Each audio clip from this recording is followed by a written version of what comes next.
Proses pengangkatan Abu Bakar As-Siddiq sebagai Khalifah. Kelas 10 Bab 1 Sejarah Kebudayaan Islam. Tetapi materi ini sama saja dengan kelas 7, jadi untuk kalian yang masih kelas 7 kalian bisa menonton video ini. Ayo kita mulai pembahasannya. Wafatnya Rasulullah.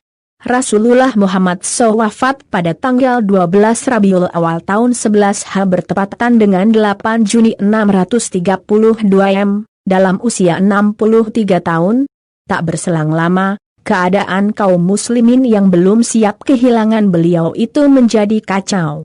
Kaum muslimin dihadapkan sesuatu problema yang berat, karena Nabi sebelum meninggal tidak meninggalkan pesan apa dan siapa yang akan mengganti sebagai pimpinan umat. Di tengah kekosongan pemimpin tersebut, ada golongan sahabat dari Ansar yang berkumpul di tempat Sakifah Bani Saidah, sebuah tempat yang biasa digunakan sebagai pertemuan dan musyawarah penduduk kota Madinah.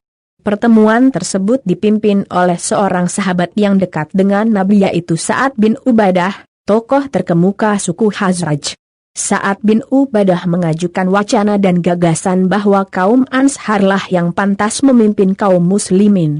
Ia mengemukakan demikian sambil berargumen bahwa golongan Ansarlah yang telah banyak menolong Nabi dan kaum muhajirin dari kejaran dan penindasan orang kafir Quraisy. Tentu saja gagasan dan wacana ini disetujui oleh para sahabat dari golongan Ansar.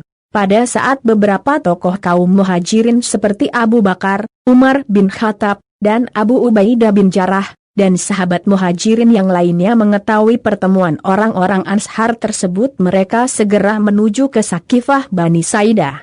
Dan pada saat orang-orang muhajirin datang di Sakifah Bani Saidah, kaum Ansar nyaris bersepakat untuk mengangkat dan membayat Sa'ad bin Ubadah menjadi khalifah.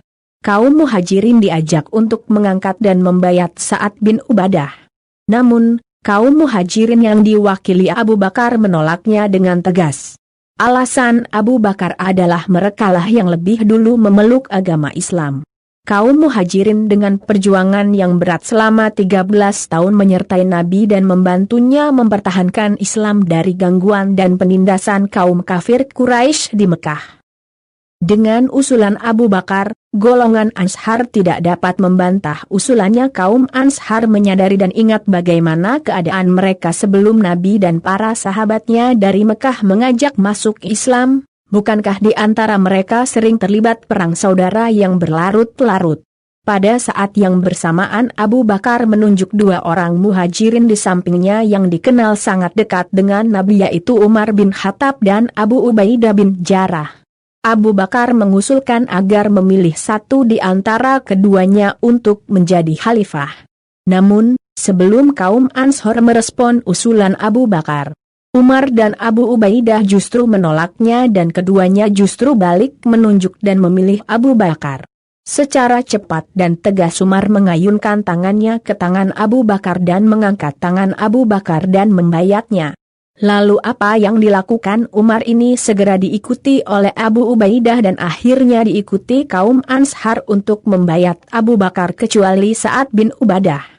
Lalu pada esok harinya, bayat terhadap Abu Bakar secara umum dilakukan untuk umat muslim di Madinah dan dalam pembayatnya tersebut, Abu Bakar berpidato sebagai berikut, "Saudara-saudara, saya sudah dipilih untuk memimpin kalian sementara saya bukanlah orang terbaik di antara kalian. Jika saya berlaku baik, bantulah saya. Kebenaran adalah suatu kepercayaan dan dusta merupakan pengkhianatan. Taatilah saya selama saya taat kepada Allah dan Rasul-Nya. Tetapi bila saya melanggar perintah Allah dan Rasul-Nya, maka gugurlah ketaatanmu kepada saya." Demikianlah proses terpilihnya Abu Bakar menjadi khalifah sebagai pengganti Rasulullah.